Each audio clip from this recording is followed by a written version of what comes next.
வேண்டும் போது மரம் ஒன்று உண்டு, பகை வந்த போது துணை ஒன்று உண்டு, இருள் வந்த போது விளக்கொன்று உண்டு, எதிர்காலம் ஒன்று எல்லோருக்கும் உண்டு.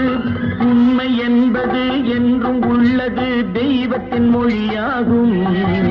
நன்மை என்பது நாளை வருவது நம்பிக்கை ஒளியாகும்.